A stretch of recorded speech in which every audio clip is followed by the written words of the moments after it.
Olá, pianeiros! Hoje vamos falar sobre as marcas que eu não compraria e o porquê que eu não compraria essas marcas. Então eu vou falar muitos detalhes técnicos que eu já falei muito no canal. Então nesse vídeo, quais são as marcas que eu não compraria nacional? Bora ver?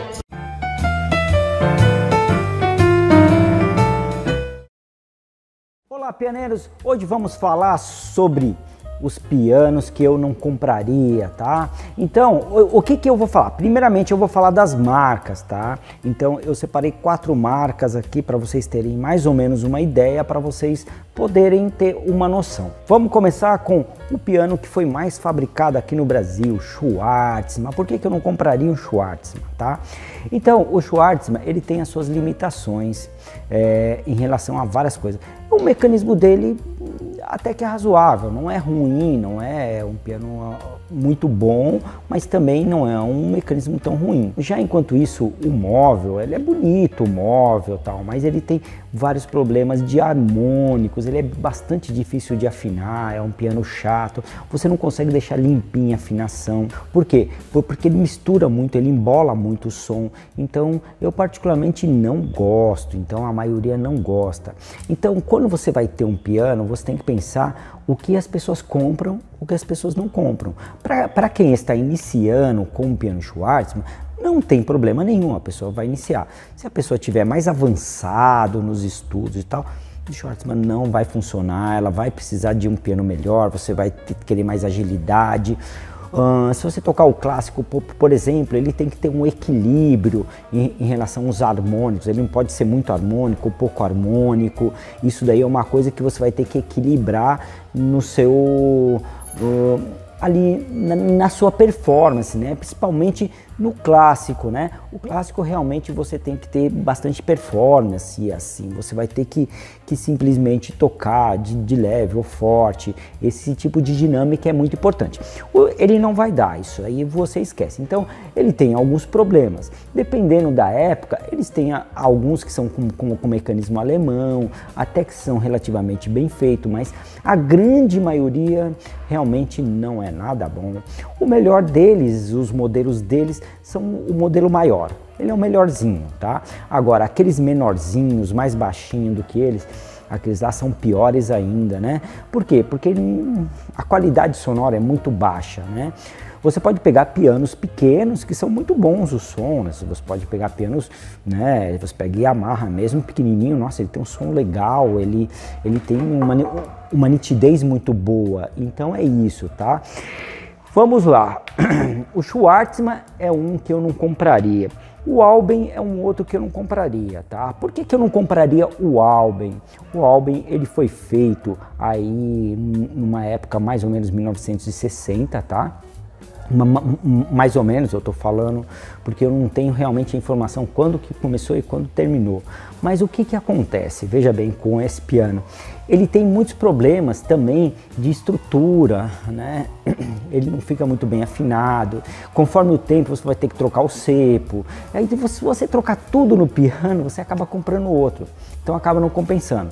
Se ele estiver em ordem, estiver afinando, se estiver bem reformado, se estiver em ordem, está funcionando para você começar, ótimo, perfeito. Mas eu, assim, não compraria esse piano, porque para você vender também, você não tem muito, poucas pessoas conhecem, então não são pianos muito requisitados no mercado. Então, realmente, para você revender, vai ser muito difícil, tá? J. Rose, eu acho que de todos eles, ele é um pior deles, né? Ele teve muito problema e o maior problema deles, todos esses problemas de mecanismo, o que eles usaram ali, principalmente no cepo, né? Eles usaram madeira verde. Quando você faz um cepo, ele tem que ser com a madeira bem seca. Quando você faz com a madeira verde, ele começa a rachar inteiro. Por quê? Porque ele encolhe, então ele está úmido, você cola ele, quando ele seca, ele abre, ele racha. Então aconteceu muito isso. Muitos desses pianos que eu já abri e já fui ver o que acontecia com o cepo, ele ficava todo rachado, descolava todo. Por quê? Porque ele estava úmido, então colocou ele úmido, depois quando seca não existe nada que segure, ele vai rachar inteiro. Então você tem que deixar a madeira bem seca, bastante prensada, deixa ele. Quando estiver bem seco, aí você faz o cepo. Aí o cepo vai durar 100 anos, 200 anos. é infinito, né? Tá? Então não tem esse negócio, mas se for feito errado, o maior problema desse piano é o sépalo, isso aí sem sombra de dúvida, tá? Então a maioria deles, então não compensa reformar, é um piano que ninguém quer, que ninguém, entendeu, valoriza, são pianos que são abandonados e aí na hora que você for fazer reforma vai ficar o preço de você comprar outro, entendeu?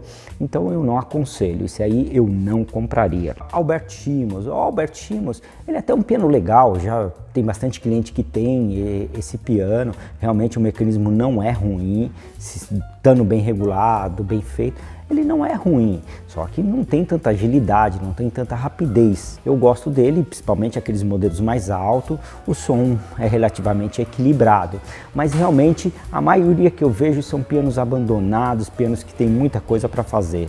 Então, e as pessoas não conhecem muito, então quando você chega para um professor e fala, poxa, eu nunca vi essa marca, eu não vejo, por quê? Porque foi feito poucas, né? O Schwartzman foi feito bastante, mas ele tem assim uma qualidade muito ruim, mas esse até que é razoável, mas o problema dele é que geralmente ele tem muitos problemas, né?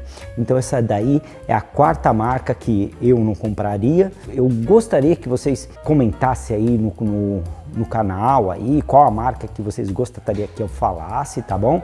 Eu peguei essas quatro para poder falar para vocês, assim pelo menos vocês têm uma noção.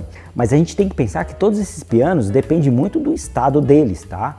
Se eles estiverem bons, funcionando, dá para você iniciar, dá para você começar a ter aula, tem que ter aula, então você tem que começar de algum lugar. E às vezes um piano desse arrumado, em ordem, às vezes, eu prefiro mais eles do que um piano digital. Eu prefiro, tá? Então um piano digital, o que acontece? Quando você coloca um piano digital, ele não é a mesma coisa do que um piano acústico, então eu prefiro um piano desse reformado do que um piano digital. Então só para vocês poderem entender, né, como eu penso, o que eu acho, muitos de vocês podem não concordar comigo, mas é isso, tá bom? Espero que vocês tenham entendido, se tiver alguma dúvida, vamos comentar no canal. Até a próxima!